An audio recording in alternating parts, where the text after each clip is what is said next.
alat untuk mencegah virus masuk ke hidung, mulut. Karena itu gunakan masker dengan baik. Bila Anda tidak bawa masker, Anda tolong lapor kepada Aser untuk berikan saudara masker. Ada yang tidak bawa masker? Baik, semua ada ya. Cuci tangan dengan baik, jaga jarak, karena situasi di sekeliling kita sudah tidak nyaman. Saya sadar bahwa bahagian daripada rancangan Tuhan dengan virus corona ini untuk mengajar dunia yang sudah membelakangi Tuhan, sudah memberontak terhadap regulasi Tuhan, sudah menolak peraturan-peraturan Tuhan, dan akhirnya Tuhan izinkan virus corona untuk mendidik kita kembali mengerti Tuhan. Dan poin yang sangat penting yaitu supaya kita manfaatkan waktu yang singkat untuk dengar firman Allah. Mungkin ini sebuah pelatihan karena satu waktu tidak ada waktu kita dengar firman Allah.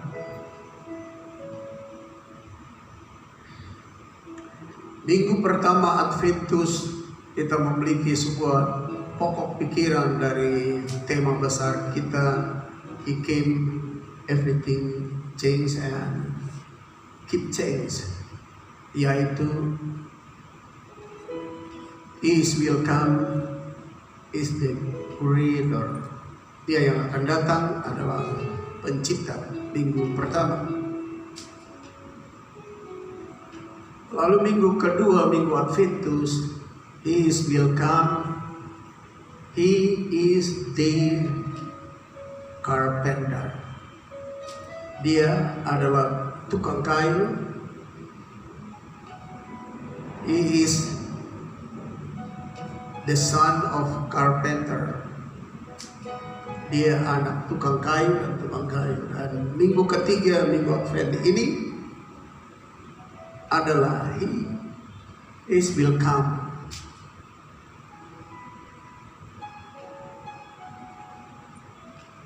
We call him name is gardener,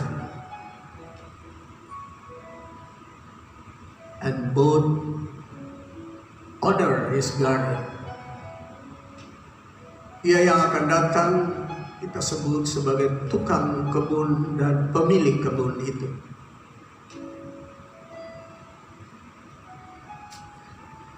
Jadi minggu ketiga ini kita dibawa ke dalam sebuah pemikiran Tuhan, tukang kebun dan pemilik kebun.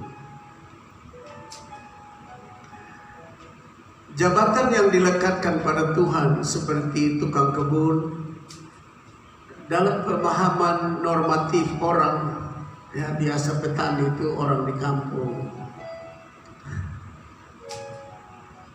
Lalu status sosialnya ya petani atau pemilik kebun atau tukang kebun.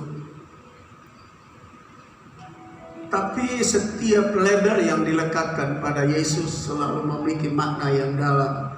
Seperti contoh Yeremia dan Yesaya mengatakan bahwa God is the potter and all of us is clay. Tuhan adalah tukang periuk dan kita adalah tanah liat. Jadi kalau kita lihat lekatan label itu, tukang periuk itu biasa dari dulu dari Kupang Barat, Kumpi sana di kampung. Lalu dalam image orang itu orang tak berpendidikan, jadi ya tidak ada kerja, jadi bikin periuk tanah liat. Tapi kalau dilekatkan pada Tuhan, Tuhan adalah tukang periuk. He is the potter, and all of us is clay. Dan semua kita, dia adalah tukang periuk atau pelarik, dan kita semua adalah tanah liat. Maka begitu rendah status sosial. Lain kali para nabi bahkan sampai kepada perjanjian baru dikatakan Tuhan itu gembala. Dan di dalam pemikiran orang-orang, gembala itu orang kampung. Gembala itu karena tidak sekolah cukup, jadi dia tidak ada kerja lain, dia gembala begitu. Tapi setiap label jabatan dilekatkan pada Yesus memiliki makna yang dalam. Tidak seperti yang dipikirkan secara normatif dari sisi sekuler. Kalau dia gembala, selalu kita memiliki pandangan bahwa apa yang dikatakan Mazmur 23 dan apa yang dikatakan dalam Injil Yohanes, ia membawa ke air tenang, ia membawa ke rumput yang hijau. Kalau ada serigala dan binatang buas datang, dia yang memproteksi domba-dombanya. Jadi label ini dilekatkan menyangkut hal-hal seperti itu. Kalau dia penjunan atau dia tukang periuk, maka dia memiliki nilai atau substansi adalah otoritas full otoritas ada dalam tangannya. Ketika ia ingin membuat sebuah bejana, kalau dia tidak suka, dia hancurkan lalu dia bikin baru lagi. Jadi otoritas sepenuhnya dalam tangannya, sehingga dia mendapatkan label tukang periuk atas tanah liat.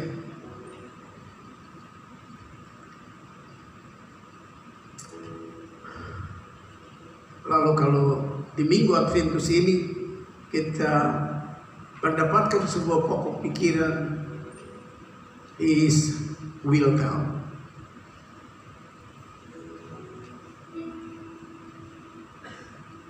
We call his name is gardener, tukang kebun. Dia yang akan datang, kita menyebut dia tukang kebun. Both owner of the garden, sekaligus sebagai pemilik dari kebun itu.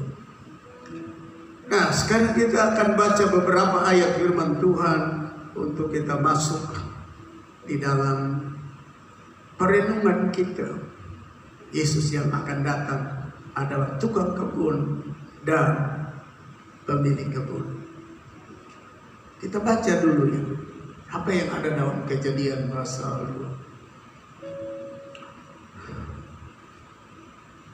Selanjutnya Tuhan Allah membuat taman atau kebun. Ya, Tuhan Allah tukang kebun, bikin kebun di Eden. Di sebelah timur, disitulah ditempatkannya manusia yang dibentuknya itu. Lalu Tuhan Allah menumbuhkan berbagai-bagai pohon dari bumi yang menarik dan yang baik untuk dimakan buahnya. And number one tree we call tree of life. Dan yang pertama adalah pohon kehidupan di tengah-tengah taman itu. Dan yang berikutnya serta pohon pengetahuan tentang yang baik dan yang jahat. Tree of knowledge about good and evil. Jadi pohon pengetahuan akan yang baik dan yang jahat. Ada suatu sungai mengalir dari Eden untuk membasahi taman itu atau kebun itu. Dan dari situ sungai itu terbagi menjadi 4 cabang. Yang pertama namanya Pison, yakni yang mengalir mengelilingi seluruh tanah Hawilah. Tempat emas ada. Dan emas dari negeri itu baik. Di sana ada damar bedola dan batu krisopras. Ayat 13. Nama sungai yang kedua ialah Gihon. yakni yang mengalir mengelilingi seluruh tanah Kus. Nama sungai yang ketiga ialah Tigris, yakni yang mengalir di sebelah timur Asur. Dan sungai yang keempat ialah Efrat. Tuhan Allah mengambil manusia itu dan menempatkannya dalam kebun itu yang disebut Taman Eden untuk mengusahakan dan memelihara taman itu. Lalu Tuhan Allah memberi perintah ini kepada manusia. All fruit of the trees in the garden you can eat. Semua buah pohon dalam taman itu boleh engkau makan dengan free, dengan bebas. Kita lanjut. Ayat 17, tetapi pohon pengetahuan tentang yang baik dan yang jahat itu, don't you eat his fruit. Jangan kamu makan buahnya. Sebab pada hari engkau memakannya, pastilah engkau mati. Because the day you ate the fruit of the trees of knowledge about good and evil, that's day you die. Jadi pada saat engkau makan buahnya, engkau mati. Tuhan Allah berfirman, tidak baik kalau manusia itu seorang diri saja. Aku akan menjadikan penolong baginya yang sepadan dengan dia. Lalu Tuhan Allah membentuk dari tanah segala binatang hutan dan segala burung di udara. Dibawanya lah semuanya kepada manusia itu untuk melihat bagaimana ia menamainya, dan seperti nama yang diberikan manusia itu kepada tiap-tiap makhluk yang hidup, demikianlah nanti nama makhluk itu.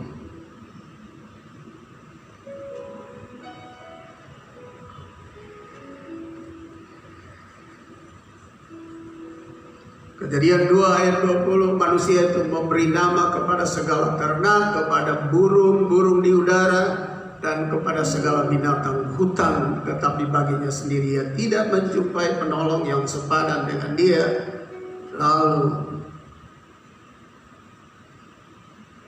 God make man sleep, and he take from him the man's ribs, and he built woman, become his wife.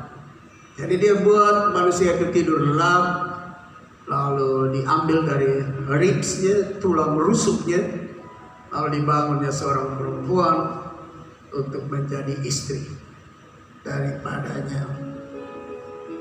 Lalu Tuhan Allah membuat manusia itu tidur nyenyak. Ketika ia tidur, Tuhan Allah mengambil salah satu rusuk daripadanya, lalu menutup tempat itu dengan daging.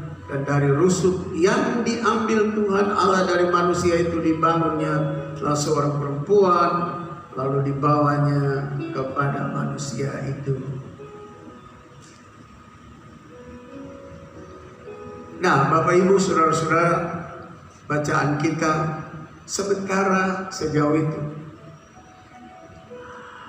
Dan saya kembali kepada bagian yang pertama. Tuhan adalah tukang kebun dan pemilik kebun. Permulaan tukang kebun dan pemilik kebun itu adalah Tuhan.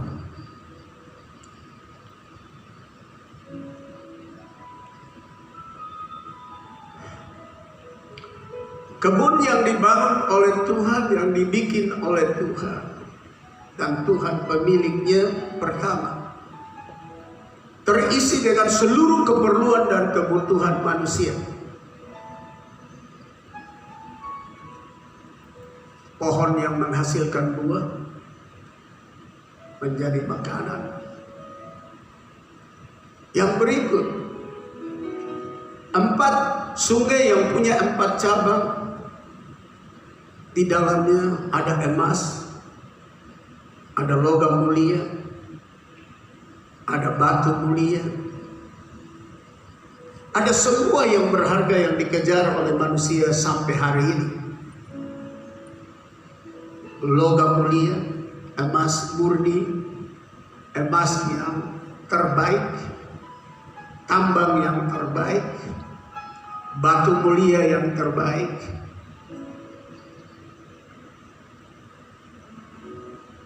Kebun yang dibangun oleh Tuhan dan Tuhan pemiliknya, Ia tidak menanam tanaman seperti kita tanam padi untuk 4 bulan, tuai lalu panen, selesai kita makan 1 tahun. Tapi Ia menanam tanaman yang kita makan menuju kepada hidup bernilai kekal bagi Adam dan Hawa. Juga bukan itu saja, di taman itu atau di kebun yang dibuat dan pemiliknya adalah Tuhan, di situ juga dibentuk rumah tangga. Pasangan suami istri pertama, inisiatornya Tuhan. Dia yang berinisiatif. Ketika ia sudah membuat segala sesuatu, lalu dia berkata semuanya indah, lalu sampai kepada manusia yang dia tempatkan dalam kebunnya itu, dia berkata, tidak baik kalau manusia hidup sendiri. Jadi di kebun itu bukan saja soal makanan disiapkan, bukan saja batu permata disiapkan, bukan saja logam mulia disiapkan yang dikejar oleh manusia hari ini kerja habis-habisan ini. Bahkan dunia, bahkan negara, sampai emas menjadi standar ukuran jatuh bangunnya uang, mata uang di negara itu. Itu ada di sana. Soal rumah tangga juga dimulai di kebun itu. Tukang kebun itu mengurus segala sesuatu. Pemilik kebun itu yang kita tunggu di minggu Adventus ketiga yang menjadi pokok pikiran kita. Dia penyedia. He provide everything for the human being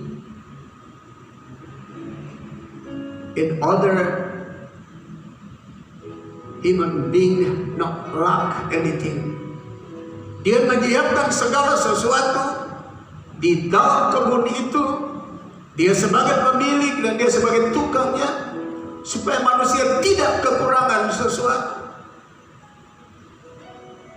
Otoritas dan wewenang pun ditempatkan kepada manusia waktu di dalam kebun itu. Kepada Adam dan Hawa dia bilang, kamu memiliki otoritas, atur ya, tata ya, bikin rawat ya. Otoritas ada di dalam tangan. Wewenang dan wibawa dimulai dari kebun itu. Kebun milik Tuhan yang ia juga tukang kebun yang pertama. Dan kita sedang menanti ia datang. Dan di dalam kebun itu juga ditempatkan law, regulation, and commandment. Dan di dalam kebun itu juga dia menempatkan aturan, undang-undang, dan perintah-perintah. Dan salah satu perintah yang menarik di dalam kebun ini adalah you can eat fruit every tree in that garden. Anda dapat makan semua buah dari pohon yang ada di dalam taman itu, except kecuali the trees of knowledge about good and evil. You don't eat his fruit. Kecuali pohon pengetahuan akan hal baik dan jahat, jangan kau makan buahnya. The day you eat his fruit, that's the day you die. Pada hari engkau makan buahnya, hari itu engkau mati. Jadi kalau kita lihat 99% itu milik Adam dan Hawa, hanya satu saja, yaitu jangan makan pohon yang ada di tengah taman itu yang disebut the tree of knowledge about good and evil, yaitu pohon yang ada di tengah taman yang gampang dilihat.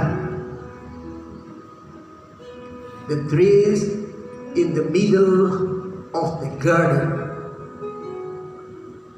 Pohon yang gampang dilihat di tengah-tengah taman itu. Nah, Bapak Ibu, saudara-saudara, kalau kita lihat ini, betapa Tuhan mengasihi manusia itu. Semua diberikan. Seluruh diberikan, hak-hak 99% diberikan. Hanya satu larangan saja.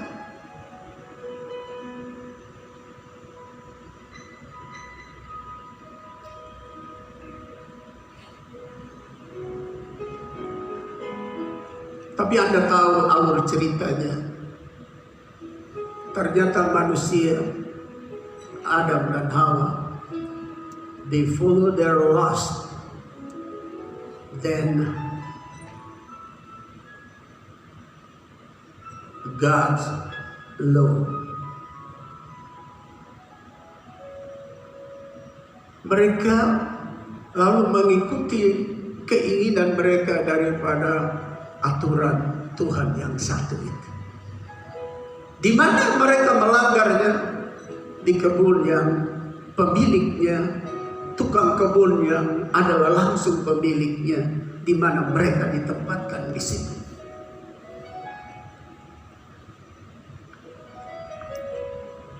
Saya pikir seandainya Adam dan Hawa makan dari pohon yang ada tulisannya warna biru itu, the tree of life, pohon kehidupan,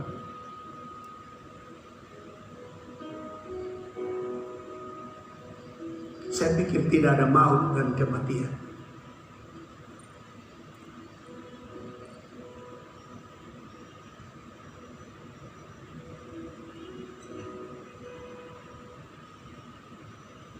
Sekali lagi, seandainya Adam dan Hawa they take fruit of the tree of life, we cannot taste death, we cannot taste grave. Seandainya mereka makan buah pohon kehidupan, kita tidak akan mengecap kematian. Kita tidak akan tiba di kuburan.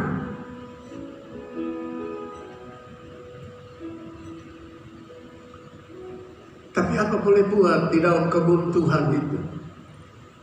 Mereka lupa commandment of the Lord. Don't you eat the trees in the middle of the gardens where we call, that's a tree of knowledge about good and evil. Jangan kamu makan buah pohon yang ada di tengah-tengah taman itu yang disebut pohon pengetahuan akan hal baik dan jahat. Tapi justru itu yang mereka makan. Dan firman Allah berkata pada saat mereka makan, maut mulai menerobos ke bumi sampai hari ini.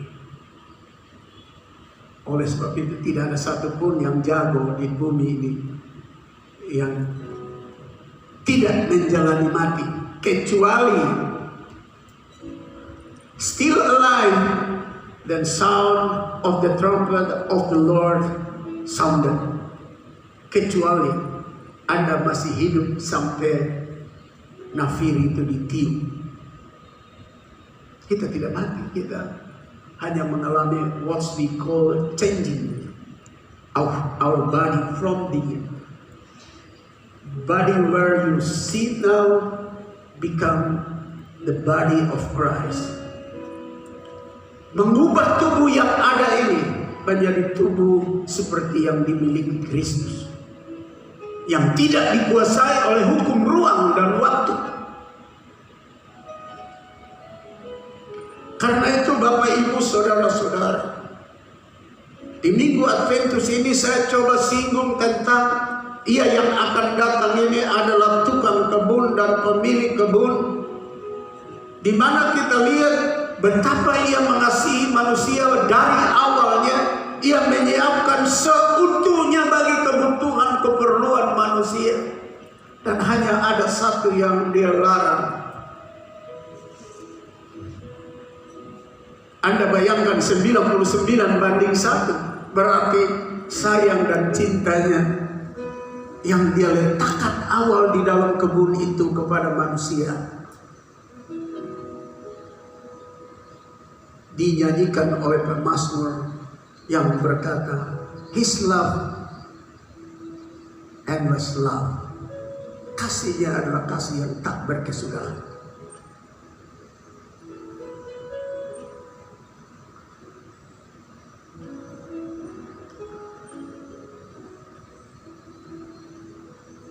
Bapak, Ibu, dan saudara-saudara yang saya kasih dalam Tuhan Yesus Kristus,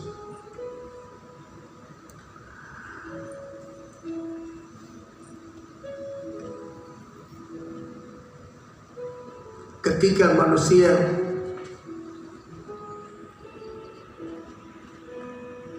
yang pertama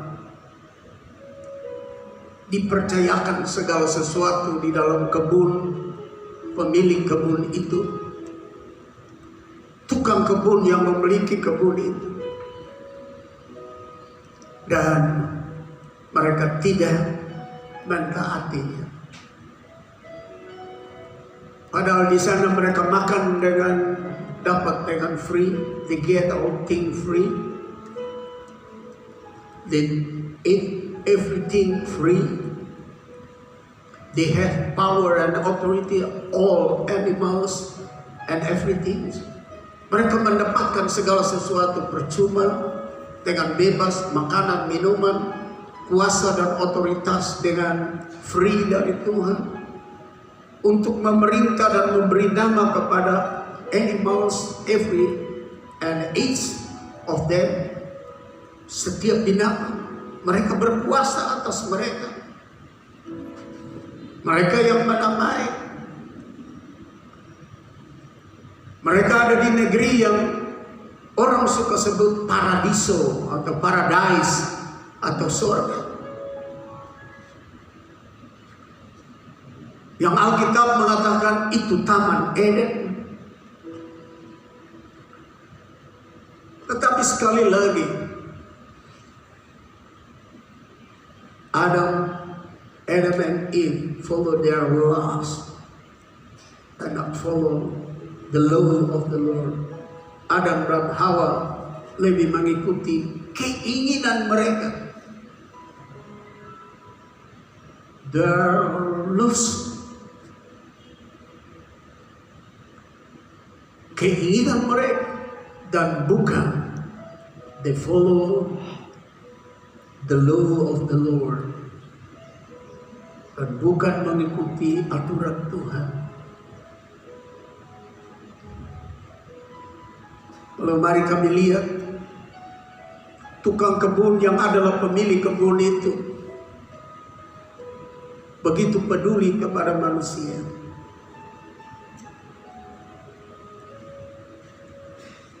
Ia menanam, menyiapkan semua bukan untuk sehari dua, tapi untuk selama-lamanya. Seperti salah satu contoh, the tree of life, pohon kehidupan. Kalau saja mereka makan buahnya, tidak ada kematian sampai hari ini.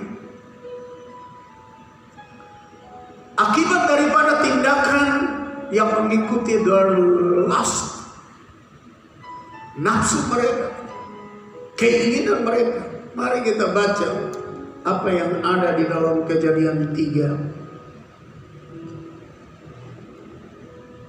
Saya mulai baca. Dan Tuhan Allah membuat pakaian dari kulit binatang untuk manusia dan untuk istrinya itu, lalu mengenakannya kepada mereka.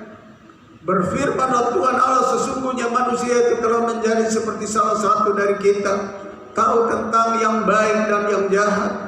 Maka sekarang jangan sampai ia mengulurkan tangannya dan mengambil pula dari buah pohon kehidupan itu dan memakannya, sehingga ia hidup untuk selama-lamanya. Jadi saudara lihat, curse that God put on Adam and Eve.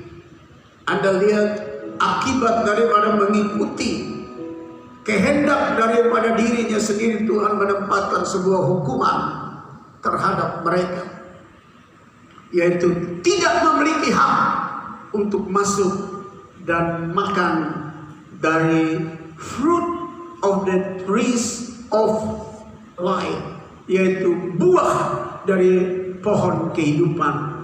And he put cherubim and angels with his sword flashed right to left to watch the garden, dan menempatkan kerubim, menempatkan malaikat dengan pedang yang bernyala-nyala menjaga agar tidak mereka dapat masuk ke dalam taman itu untuk makan buah pohon kehidupan itu, dan mereka hidup untuk selama-lamanya.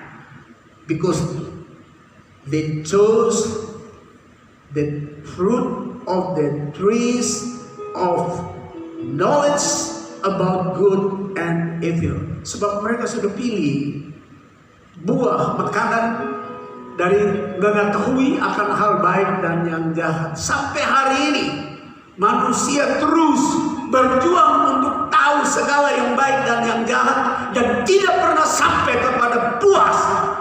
Ujungnya adalah mati.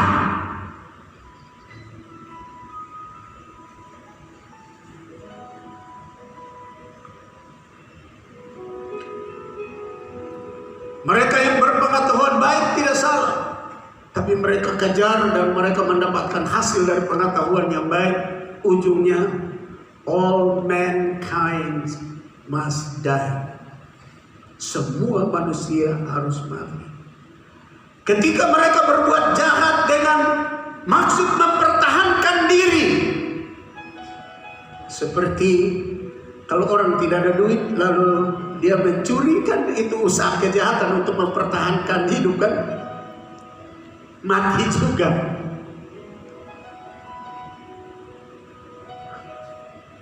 Jadi tahu akan hal baik dan jahat tidak salah, tapi dari awal pilihan telah salah. Bukan memilih makan dari buah pohon kehidupan supaya memiliki hidup yang kekal, tapi pilih tahu yang baik dan yang jahat, yang ujungnya mati. Karena itu saudara, saya mau kasih ingat kita semua, berpengetahuan itu baik.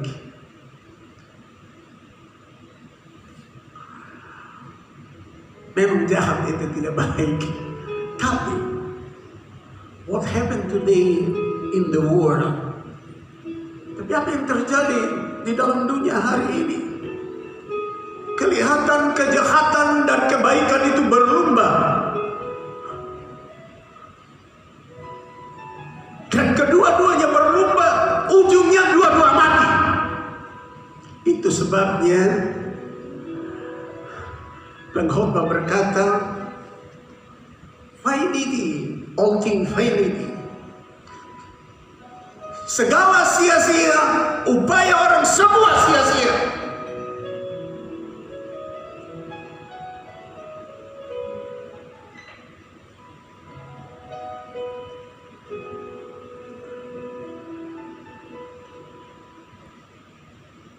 Ketika kita keluar dari taman Tuhan, atau kita berbuat sesuatu dari kebun Tuhan yang Tuhan siap buat kita untuk kita menikmati.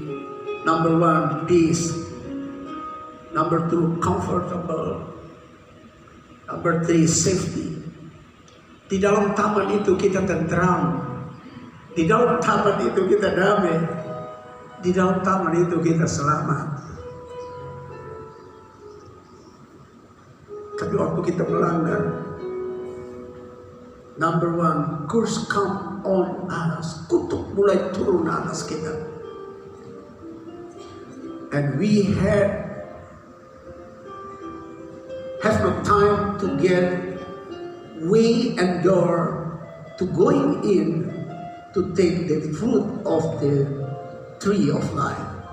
Dan kita tidak punya kesempatan dan tidak punya jalan masuk melalui pintu untuk pergi ambil buah pohon kehidupan itu lagi. Because cherubim or angel with sword wait you in the gate, and when you going in, you must die. Malaikat cherubim berdiri di pintu gerbang dengan pedang yang bernyala-nyala, dan berani engkau lewat mati. Kesempatan menikmati tidak ada lagi.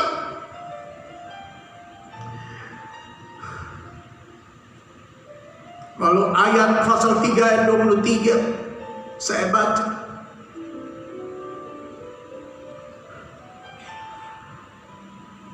And God pushed them out from the garden, cast them out from the garden, beautiful garden we call paradise. Dan Tuhan usir mereka keluar dari taman itu, dari kebun itu. Saya baca, lalu Tuhan Allah cast them out, mengusir dia dari taman, dari kebun Eden, supaya ia mengusahakan tanah dari mana ia diambil. Jadi Tuhan kasih keluar Adam dari taman, dari kebun, tukang kebun, pemilik kebun yang menyiapkan segala sesuatu, keluar dari sana dan suruh dia bikin kebun sendiri, suruh dia bikin his garden.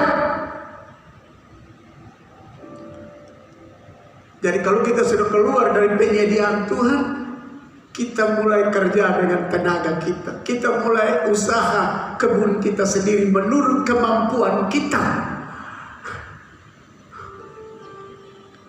Ketika kita sudah mulai melanggar aturan dari tukang kebun dan pemilik kebun itu untuk turun, kita tidak ada lagi jalan masuk untuk mendapatkan the trees of life fruit. Kita tidak akan dapat lagi buah dari pohon kehidupan yang ada maut. Lalu yang berikut dia suruh kita, oke, lu tidak mau saya punya kebun, lu bikin kebun sendiri, lu usahakan sendiri, lu kerjakan sendiri. Dan mari kita baca terus. Lalu Tuhan Allah mengusir dia dari taman Eden supaya ia mengusahakan tanah dari mana ia diambil. Ia menghalau manusia itu.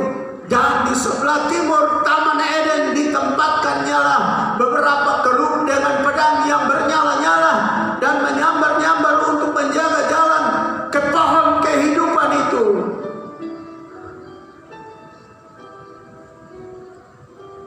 Lalu saudara tahu tuh bacaan pasal 3 ini. Di tanah di mana mereka diusir, mereka bikin kebun. Tuhan bilang tanah itu akan tumbuh onak, duri, belukar. Dengan peluhmu engkau makan hasilmu. Di taman Eden tidak pakai peluh, tidak perlu pakai keringat.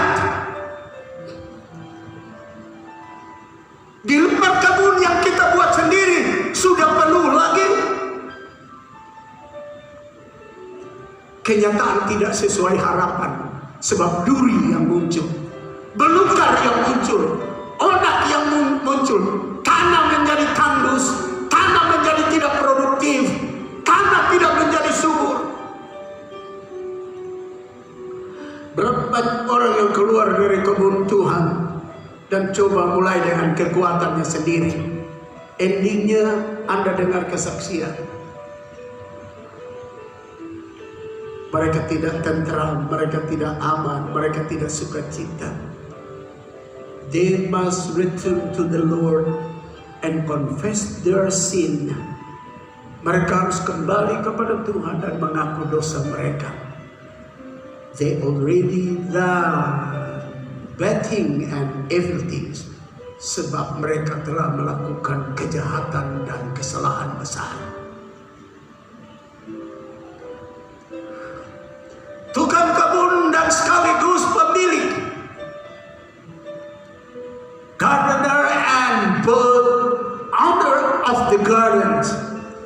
provide everything for all of us. Tukang kebun itu dan pemilik kebun itu menyiapkan segala sesuatu buat kita. Be careful in your life. Do good, not do evil. Because when the day you doing evil, God cast out you from the Eden garden. Lakukanlah yang baik dan jangan yang jahat. Sebab waktu kami melakukan yang salah akan diusir keluar dari tempat yang berkat itu. Dan kita mulai bikin kebun sendiri, usaha sendiri, kerja sendiri.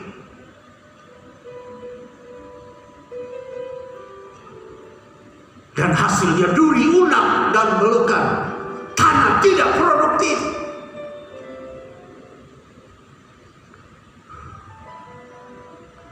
Tapi kita puji Tuhan, saudara-saudara. His Lord and God have endless love. Dia adalah Tuhan dan Allah yang memiliki kasih yang tak berkesudahan. His planning can stop about all human being and mankind. Rencananya bagi manusia dan makhluk manusia ini tidak ada yang dapat hentikan karena kasihnya yang tak berkesudahan. Yang kita hasilkan, yang Adam hasilkan duri, belukar dan unang, tanah yang tidak subur, hasil tidak sesuai harapan, kenyataan tidak sesuai harapan. Setelah melanggar peraturan, itu ditanggung oleh Yesus. The word become flesh. Firman yang telah menjadi manusia. Dia datang. Tanah yang menumbuhkan duri itu menjadi mahkota, yang disebut mahkota duri. Tanah yang tandus menjadi tempat kuburannya. Waktu kami tiba di Getsemani dan kami jalan-jalan di kata taman Getsemani, semua batu cadas. Apa yang mau tumbuh di situ hanya membuat sebuah gambaran bahwa itu akibat daripada keluar dari taman Tuhan. Semua tandus dan itu dipikul oleh Tuhan sampai dia mati di dalam tanah, dikuburkan di tanah yang tandus. Dia lahir di tempat yang tidak diharapkan. Kandang yang miskin, palungan yang kotor,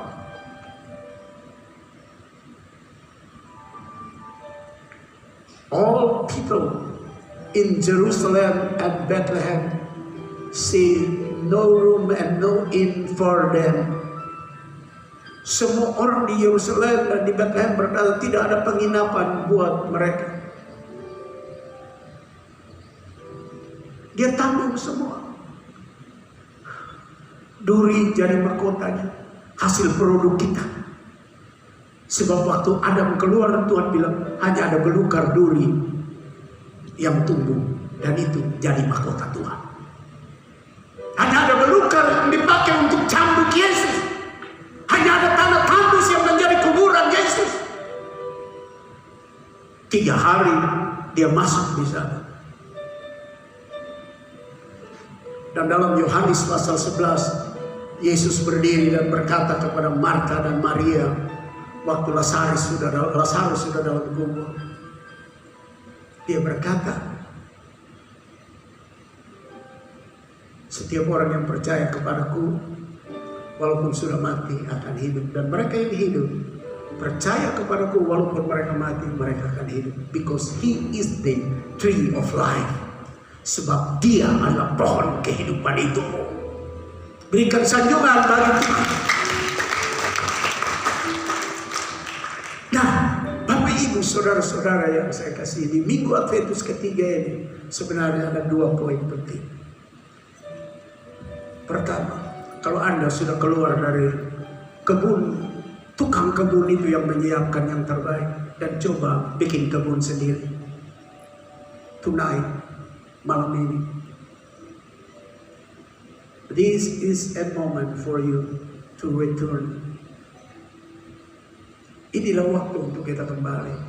Tinggalkan kebun yang kita coba usaha dengan tenaga kita, kekuatan kita, kemampuan kita. Ability of us, kemampuan kita. Sebab apa yang kita bikin tidak ada di dalam program dan rencana Allah dan kebunnya Tuhan.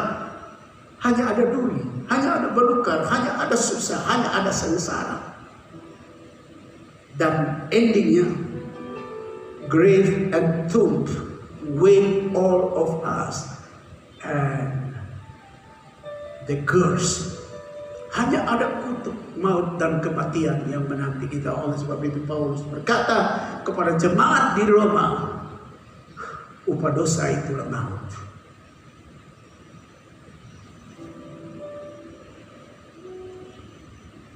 Mari kita bangkit berdiri sebentar.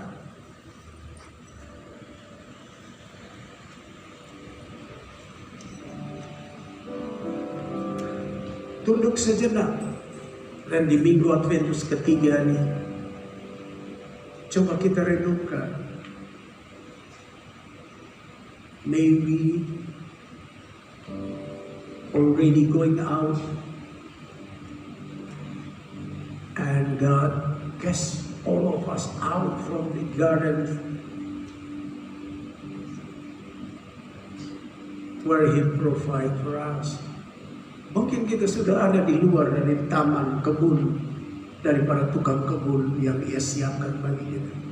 Dan kita sedang sampai di penghujung tahun ini kita masih kerja kebun kita sendiri. Dan dia punya hasil tidak memuaskan kita.